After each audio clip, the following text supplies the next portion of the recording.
Продовжується прямий ефір на телеканалі АТР. Я дякую, що ви залишаєтеся разом із нами і довіряєте нам. У студії для вас працює Аліна Блохіна, і я вже рада вітати гостя цієї ефірної години. Це Віктор Шишкін, суддя Конституційного суду України у 2006-2015 роках. Пане Вікторе, доброго вечора вам. Доброго вечора, дякую за запрошення. Дякую вам, що ви прийшли, тому що, знаєте, хочеться розтлумачити нашим глядачам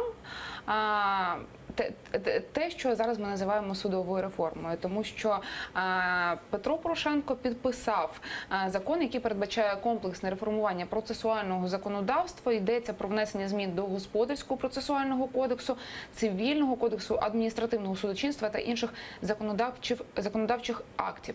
Пане Вікторе, я переконана, що ви як колишній суддя Конституційного суду знайомилися із цим питанням, те, що ми наразі називаємо судовою реформою, які зміни торкнуться звичайних українців, позивачів, суддів. Прошу. А коли це він підписав? Я, наприклад, не в темі, що він підписав. Я знаю, що йому на підпис передали цей комплекс, бо це дуже такий вагомий документ, він обсяжний. 24 листопада, тобто сьогодні. Так, ну, от бачите, так. То його ніхто ще не бачив, це він підписав, але всі наші закони за нашою Конституцією набувають чинності з моменту їх опублікування. Тобто у нас ще немає цього закону, якщо так вже говорити формалізовано. А ви сказали, що в темі я чи не в темі. На превеликий жаль, це дійсно один із блоків судової реформи, пов'язаний з процесуальною частиною, тобто це судочинство, такий термін. Але він дуже обсяжний, ще раз повторюю, але я, крім обговорення, більше про нього нічого не чув. Я думаю, що і ви також. Він ж ніде як проєкт не був оприлюднений, не був надрукований. Те, що він був в парламенті, мабуть, у депутатів, ну, от цим ми і обмежили з точки зору, якщо хто бажає познайомитися. Те, що обговорювалося, те, що ви чули, коли парламентарії голосували за це, які зміни ви бачите там ключові?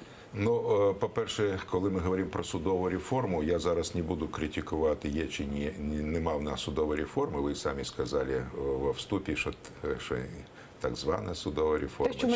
Те, що ми називаємо судовою реформою. Я не буду зараз критикувати, бо я тоді дуже буду поглиблюватись. Я вважаю, що ще реформи як такової не відбувалися. Або іде профанація реформи. Але про яку частину реформи говоримо? Коли ми говоримо про судову реформу, от ви сказали, що президент підписав, але він за той час, коли змінили Конституцію в 2016 році, він підписував 3 документи. Це закон про судоустрій, новий, відповідні зміни, закон про Конституційний суд. І от тепер блок законів, які ми відносимо до такої сфери, як судочинство. Тому, коли ми говоримо про судову реформу, треба є так звана інстанційна реформа, тобто як утворені суди. Вони скільки рівнів, скільки ієрархій, скільки галузей, і це називається судоустрій. Наступний добір кадрів, це називається судівництво, тобто кадри, от як там вчительство, суддівство, суддівство, тобто корпус суддів, ще такий термін. Це інший блок в судовій реформі. І те, що ви назвали, це судочинство, тобто процедура, як відбувається розгляд відповідних справ і також по відповідним галузям, по кримінальній, адміністративній, цивільній, господарській. Назвали. Тобто, коли мова йде про реформу судоустрою, треба аналізувати не вінегретом, а по блокам. В даному випадку ви сказали про судочинство. Я чув ту велику критику, я не знаю, наскільки вона правильна, але зі слуху, наприклад, Власенко, він же і адвокат, він і депутат, він юрист. Інші критикували з «Самопомочі», багато хто критикував. Ці зміни вважає, що вони обмежують можливості громадян доступу до правосуддя, до судочинства, доступ до справ і посилюють авторитарну роль судді, особливо коли мова йде про те, що ми називаємо умовно в суспільстві свавілля судді. Тобто, умовно, ви розумієте, люди мають емоції. і я ж працював народним суддєю, і у всіх є різні категорії емоцій. І різна нетерпимость, я бы так сказал. Вот и хочуть люди что-то обговорить, поспілкуватися. І вони ж не можуть сидіти як мумії, як єгипетські сфінкси. Звичайно, інша справа, коли не заважають судді і дуже голосно говорять, це треба робити зауваження. Але тут фактично є диктатура судді. За будь-який такий от шорох, я так зрозумів, виступаючих критиків, суддя вже штрафує, причому невірогідно величезні штрафи. Тоді, як ми говоримо про відкритість, багато частин, які стосуються закритості судового процесу, доступ на стадії досудового розслідування. Але мене більше всього дивує те, що є в Конституції, і воно, звичайно, автоматом перекочовує в процесуальні кодекси, те, що ми називаємо доступ людини до правосуддя. Доступ складається з кілька моментів. Момент знайти суд і звернутися, і момент мати можливості. Тобто, якщо у вас державна пошлина 1500 гривнів, а не 15 умовно, то ви вже задумаєтесь, а треба чи не треба вам звертатися до суду, і є чи не є у вас такі гроші. Далі, адвокатура. Доступ до правосуддя, як сьогодні сказано, що всі проблеми буде вирішувати лише адвокатура. А чому лише адвокатура? От я зараз беру участь, от добре, що є перехідні положення, автоматом перехожу на нове законодавство, тому що я вступив в справу по вбивству Гангадзе, вашого вже з іншого покоління колеги, той, який давно загинув. Це справа по звинуваченню Пукача, який організував це вбивство Гангадзе, а я представляю інтереси Подольського. Такий же потерпілий, як Гангадзе, вся різниця, що Гангадзе обезголовлений, а Подольський залишився живий, хоча його також катували. Але я можу брати участь відповідно до старого законодавства. Після 1 січня 2018 року, хто б мене не просив, мої там друзі, прочі, я вже не зможу взяти законодавство, хоча я маю 40-річний юридичний стаж. Пане Вікторе, як ви гадаєте, зараз взагалі реформування судової системи, те, що ми називаємо зараз судовою реформою, на часі, чи потрібно було робити раніше? Які наразі от є, ви бачите прогалини в українському судочинстві? Прогалина, як на мене, лише одна залишалася від попередніх реформ. Всі чомусь вважають, що планета почалась з того моменту, як вони народились, а до цього планети не було. Реформа по організації судової системи почала відбуватися з 96-го року в різних її етапах. Тобто спочатку з'явився Конституційний суд, потім Вища рада юстиції, потім адміністративні суди, потім відбулося змінення структури судів. Найбільша реформа, пов'язана з судочинством, це реформа 2001 року, коли ми вже фактично в галузі судочинства всіми двома ногами вступили в Європу. Не думаю, що наші політики, там, наступний Ющенко, Янукович, сьогоднішній Порошенко, знають, що ми в галузі судочинства вже давно в Європі. Тобто ми змінили законодавство під європейські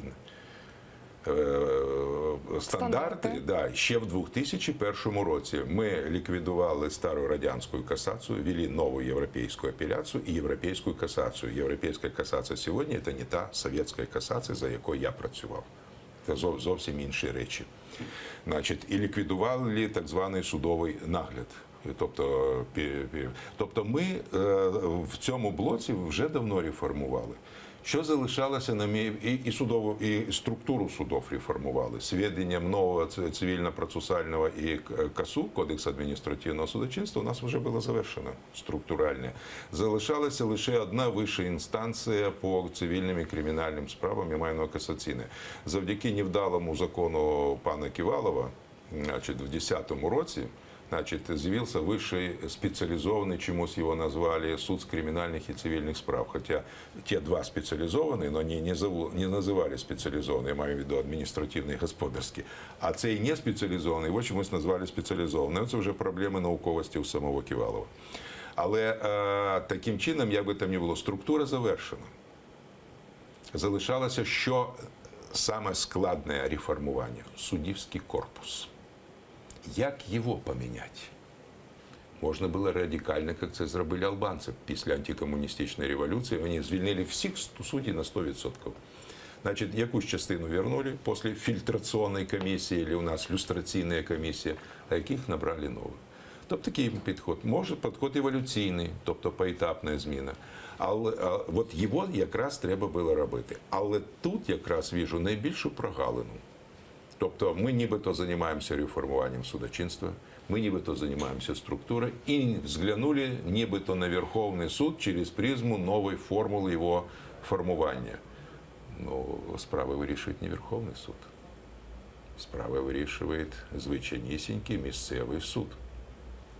І недаремно всі так щось в кожного на зубі, як кажуть, американське судочинство, американська термінологія, хоча я думаю, що багато хто не знає, та лише посилається. Так от, самий суд першої інстанції, я не англомовний, я німецькомовний, але він тільки що називається хорт-корт або щось таке. Тобто, перекладають як вищий суд, нічого подібного. Це високий суд. Слово «високий» тут означає, що це той суд, який вирішив справу. Це не апеляційний і не Супреме Корт, Верховний суд Сполучених Штатів. Це високий суд. От, тобто в високому суді вирішується все. Тобто в суді першої інстанції. А ми, вибачайте, почали реформування планети Земля з Марса. З чого тоді було потрібно починати, як ви гадаєте? Я гадаю, з пошуків, яким чином нам удосконалить добір кадрів, фільтрацію кадрів, навчання кадрів в судовому корпусі і судді, їх люстрація. Але ж ви бачите, те, що ми називаємо Рада доброчесності, а до неї прислухались? От це, хоча б, я не говорю, що це повністю досконалий, але один із елементів досконалості участі громадянського суспільства в оцінці тих кадрів, які кандидатують на посаду суддів. А багато ті вже професіонали, кваліфікаційна комісія, Вища рада юстиції прислухались до порад доброчесності. Ведь багато тих, хто пройшли, в тому числі у Верховний суд, вони отримали негативну рекомендацію Ради доброчесності. І в самій Раді доброчесності були конфлікти, бо є підозра, що вона також була недостатньо наповнена. Тому я, наприклад, задаю саме елементарне питання риторичне до всіх, хто мене чує, слухає, колись я говорю, що мене на сьогоднішній день хвилюють не самі судді, а хто буде суддями над суддями. Тобто, хто формує суддівський корпус, хто відповідальний за його якість, і за призначення, і за усунення їх з посади, якщо вони вчинили негідні вчинки. Ви знаєте, я хочу запитати, пане Вікторе, у вас про те, що взагалі до суддів досить низький рівень довіри у громадян. Про це свідчать соціологічні опитування. До прикладу, дослідження, яке було проведено Центром Разумкова, говорить про те, що судам повністю довіряє усього 0,5% людей. Частково 6,5%. Чому люди не довіряють українським судам, як гадаєте? Ну, тут є і об'єктивні, і суб'єктивні причини. Якщо коротко, я з суб'єктивних причин, це, на превеликий жаль, дві інші гілки влади, користуючись своїми підвласними або кишеньковими засобами масової інформації, зробили негативну атаку на весь суддівський корпус. Ви коли-небудь чули щось позитивне про суддів? Ні. А чому ні? А тому що позитивні моменти в діяльності судді не висвітлюються. Який би там процент не був, але у нас є процент все ж таки виправдувальних вироків. В нас є процент, коли захищали права людей і трудові, майнові, інші. От зараз кажуть, що був напад і була побита суддя в Полтавській чи в Черкаській області. Завдяки чому? А тому, що вона пішла проти того, що хотів мер. І прийняла рішення не так, як хотіло начальство. То судді у нас не є незалежними в Україні? Вони, ті, які є незалежні, отримують різний ступінь тиску. Ми про це також не висвітлюємо, на превеликий жаль. І на превеликий жаль не показуємо суддів, які поводили себе гідно.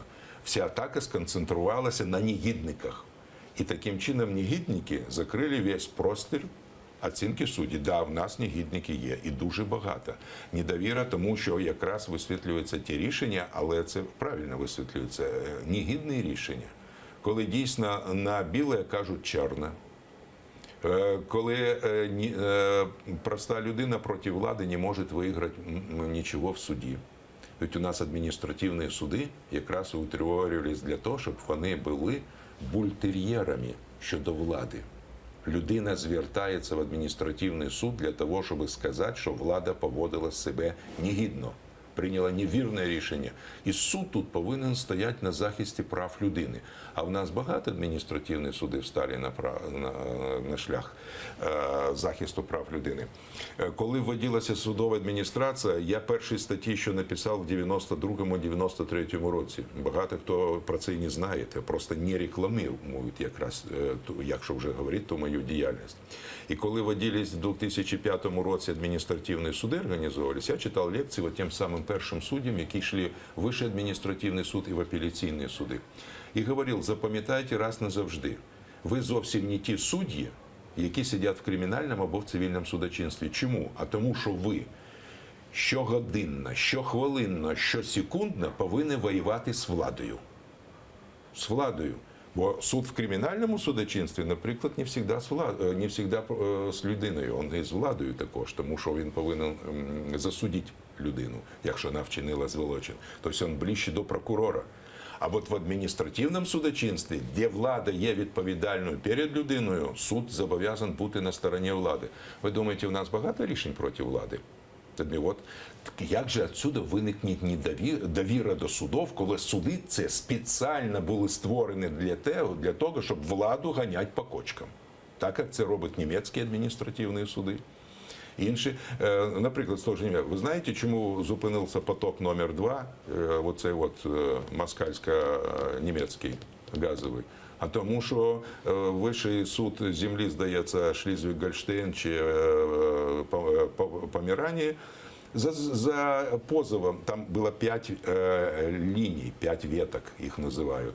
Вони зупинили будівництво одної ветки. В зв'язку з позовом 17 німців, які скаржились на те, що таким чином їхнім земельним ділянкам буде причинена шкода. І адміністративний суд цієї землі став на бок. Як там не уряд Меркель і інші не вопили про те, що є якісь збитки для економіки Німеччини, на їх погляд, якось Вищому адміністративному суду відповідної землі було до лампочки. От я розумію, чому у німців довіра до судової влади. Покажіть мені наші рішення. Покажіть мені, який процент указів президента оскаржених було визнано незаконними адміністративними судами, яка кількість постанов Кабінету міністрів була визнана незаконним, яка кількість інших нормативних актів, інших органів влади була визнана незаконними. Тоді стає питання, звідки довіра? А рейдерство вже в цивільних судах? Захист Пане прав. Вікторе, тоді стоїть питання, що з цим робити, якщо люди не довіряють судам, якщо не чекають справедливого вироку у не тільки якихось гучних справах, а й у тих справах, з якими прості громадяни звертаються. Якщо немає довіри, то що тоді робити? Це катастрофа суспільства. Я не знаю, що робити. От скільки пройшла помаранчева революція, але судді, які засуджували поранених, і викликали їх, привозили на ношах в суди десь там у 2 години ночі, хоча всі знають, що розгляд таких справ заборонено в ночний час. Вони знову рекомендовані на заняття, не всі, а частина рекомендовані на заняття. То тут взагалі нема про що говорити. Це пряме було порушення норм процесуального законодавства. Чому їх допускають? Тому і говорю, що мене на цьому етапі хвилює, а хто судді над суддями. Тобто, із кого складається Вища кваліфікаційна комісія, наскільки вони доброчесні, з кого складається Вища рада юстиції, наскільки вони доброчесні, з кого складається наша вища влада, парламент і президент, наскільки вони доброчесні. Розумієте? І от що тут робити народу? Я не знаю. Крім права на повстання, іншого права я не бачу. Я хочу ще однієї цікавої теми торкнутися з вами, пане Вікторе, тому що дуже часто виникає питання, чому справи військових розглядають цивільні суди. Тобто ми ж розуміємо, що специфіка, до прикладу, тієї самої справи Колмогорова, так, коли ми говоримо про військові дії, ми говоримо про те, що це було вчинено у певних обставинах, але це розглядає цивільний суд, вочевидь, знаєте, не настільки спеціалізовано, наскільки, тобто умови, в які ставляться військові у цивільних судах, наскільки вони дійсно відповідають тому, що необхідно, як необхідно розглядати ці справи, як гадаєте? Я думаю, здесь більше надумане явище. Цивільні суди можуть розглядати. Я думаю, що ті, хто критикують, знову не читали ні історію Європи, ні і навіть мої статті по військовому судочинству я також друкував ще з 90-х років. Здається, я наводив цих, із 43 країн Ради Європи лише в 13 є військові суди. Причому нема в найбільш крупніших за своїм військовим потенціалом. В ядерній Франції нема військових судів. Вони були, їх ліквідували в середині 80-х років після зміни їхньої конституції. В Німеччині нема. Хоча німецькі війська вже не лише на своїй території, а перебували і за кордоном. Боснія і Герцеговина, друга половина 90-х років, Афганістан. Значить, це якраз перебування німецьких військ за кордоном одна із підстав для утворення військових судів в Німеччині, відповідно до їхньої конституції. Але вони не утворювали військові суди. Тому говорить, що ці військовослужбовці не вчиняли злочини. І англійські, і іспанські, і німецькі, і італійські в тих територіях, де перебували ці війська. Я маю на увазі Балкани, я маю на увазі Афганістан, я маю на увазі Ірак. Тому що німців і французів не було в Іракі, але були англійці в Іраці. Але тому питання не в військових. Тут питання надумане. І цивільні суди можуть розібратися з військовими, якщо вони грамотні суди. Тому тут, скоріше, військова прокуратура, вона дійсно має бути. Але військові суди – це не обов'язково. І, до речі, я хотів би зазначити вам, що навіть в одній з крупніших імперіалістичних країн, тобто імперія і мілітаристських країн, Сполучені Штати, військові суди лише в двох рівнях. Це перший рівень і другий рівень апеляційний. Далі цивільне судочинство 100%. То, що у нас називається касація. У нього американців це повторна апеляція, це здійснює Вищий мілітарний суд, але там законодавством заборонено бути там воєнним. Він чітко складається із цивільних осіб. А над ним ще є Верховний суд США, який також складається чисто із цивільних осіб. Так що це намагання ввести, що хтось не розбереться. Як хтось не розбереться, тоді нам треба створювати екологічні суди, створювати суди для транспорту, тому що ті ситуації пов'язані з аваріями, прочі на залізничному транспорті, на морському транспорті, на річковому транспорті, вони також мають не меншу специфіку, якщо не більше, ніж власне військові. А Чорнобиль і засудження тих осіб, які їх зробили, або вони дійсно були винуваті в Чорнобильській катастрофі, і ж ніякий спеціальний суд не судив. А там, вибачайте, розбиратися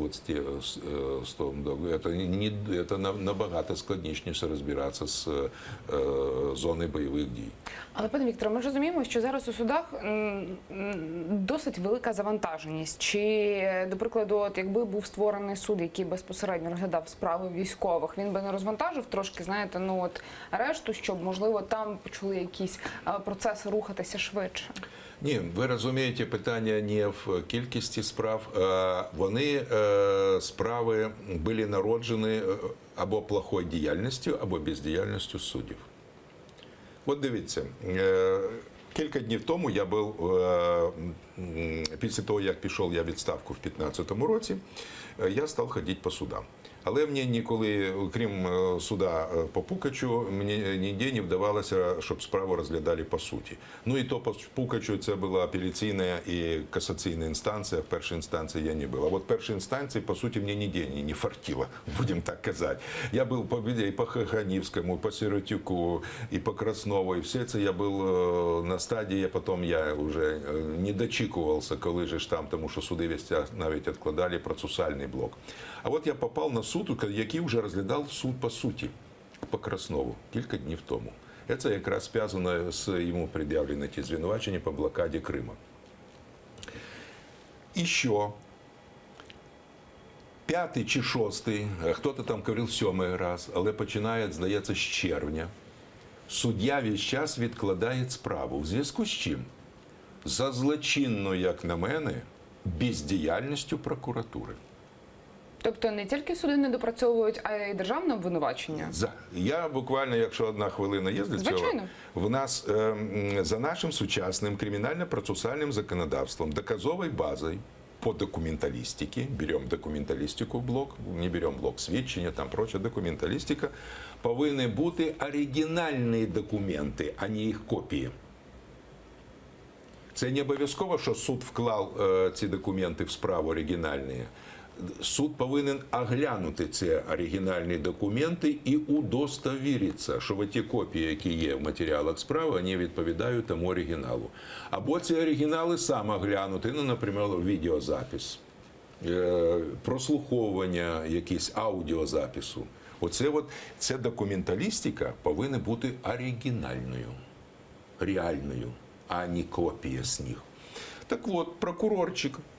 Я, если был снова генеральным прокурором, ну, если, может, он выполняет задание генерального прокурора, но я б його вже давно вигнав. Чому? А тому що він обрешить суду. Він кожен раз обіцяє суду на наступне судове засідання надати оригінальні докази. І так вже п'ятий чи шостий раз. Як це? І теза, яку я власними вухами, як кажуть, чув. Значить, він говорить, а ми не змогли його витребувати чи достати в управлінні поліції. Якщо б мені таке заявив прокурор в 80-х роках, коли я був народним суддею, я вже не говорю про обласну інстанцію, де я був заступником голови обласного суду, я б не знаю, що я з цим прокурором зробив в ті сьогодні критикуємі радянсько-комуністичні часи. А сьогодні йому, він як з гуся вода. Тобто тут винуват багато прокурор. Але і суддя не повинен, вибачаюсь, пасти задніх. Якщо б мені на друге засідання хтось не виконав моє завдання і плюс, я сказав так, гуляй, Вася. От є докази, ми будемо їх аналізувати, а от ці докази, оскільки вони не відповідають вимогам кримінально-процесуального законодавства, копії, без досмотра оригиналов, выкиньте в смітничок. Я їх виключаю із блока доказової бази і постановляю виправдувальний вирок. Тобто, коли суддя безчисельну кількість разів відкладає справу, а потім скаржиться, що в нього багато справ, а що ти зробив з іншого боку, для того, щоб у тебе було менше справ? Тому, коли ми говоримо, у них много справ, треба ще подивитися, а в чому причина того, що зветься много справ. Пане Вікторе, знаєте, я не хочу зараз ділити на лише чорне і біле, але на це питання хотілося б, знаєте, почути таку конкретну більш відповідь. Чи вважаєте ви українські суди незалежними? На сьогодні ні. Чому? На превеликий жаль. Чому?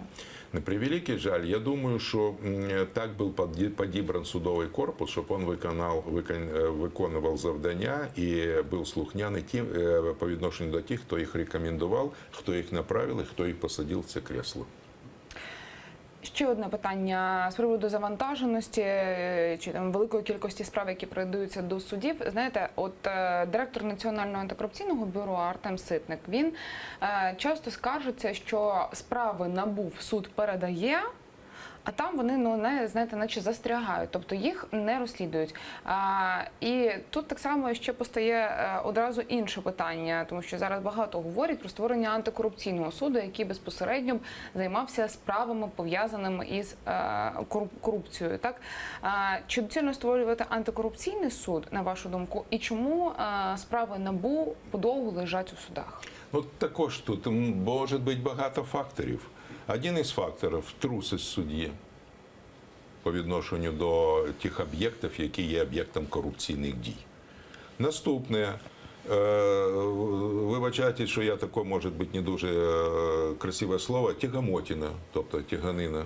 Коли суддя починає думати довго, значить, а варто чи не варто призначати, тобто сам створює систему тяганини, це також може бути.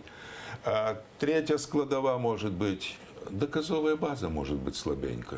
І суддя не знає, що зробити. В мої часи було таке, як право відправити справу на додаткове розслідування. Сьогодні такого права нема. І суддя вагається, от як йому, з одного боку, він не поступає нерішуче, от як навів я приклад, викиньте цей матеріал, він не може бути доказом.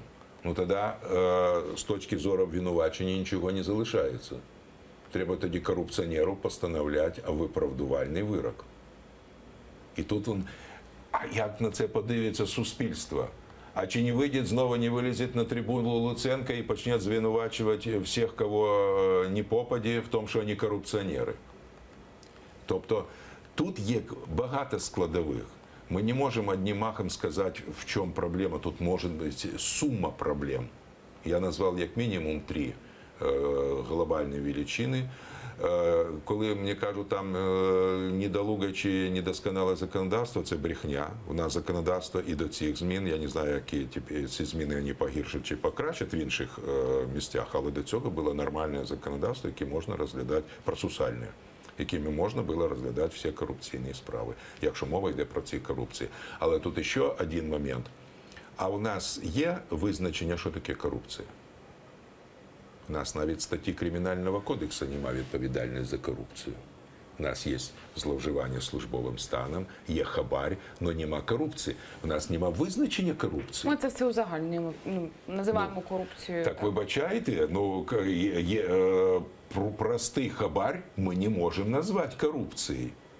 Коррупция – это специальный механизм влади, пов'язаний з отриманням вот это, зловживає своїм службовим станом. А до прикладу, якщо ми говоримо про хабар, який людина, певно, дає для того, щоб з того отримати там, умовно кажемо, підвищення так на роботі на певну посаду отримати. Це не корупція тоді? Може бути корупція, в кожній, але може бути і не корупція. А чому тоді у нас питання корупції не визначено, як ви сказали? Я не знаю. Справа в тому, що коли я спеціально проаналізував рух нашого законодавства з 95-го по сьогоднішній день, перший закон 95-го року було намагання, може, воно не було досконале, може, не повністю була досконала дефініція. Звичайно, що ми тоді ще ходили в коротких штанішках, як дитячий садок, ми ще не стали дорослими. Але там було намагання дати визначення корупції, а потім воно зникло. І в сьогоднішньому тому законі, про який сьогодні так багато там говорить Ігор Соболєв і прочее, там нема визначення корупції, дефініції нема. І в Кримінальному кодексі нема вже за цей період, з 95-го по сьогоднішній день. Можна було внести відповідні статті, де іменувати якісь дії корупції, а не просто хабарем чи зловживання службовим станом.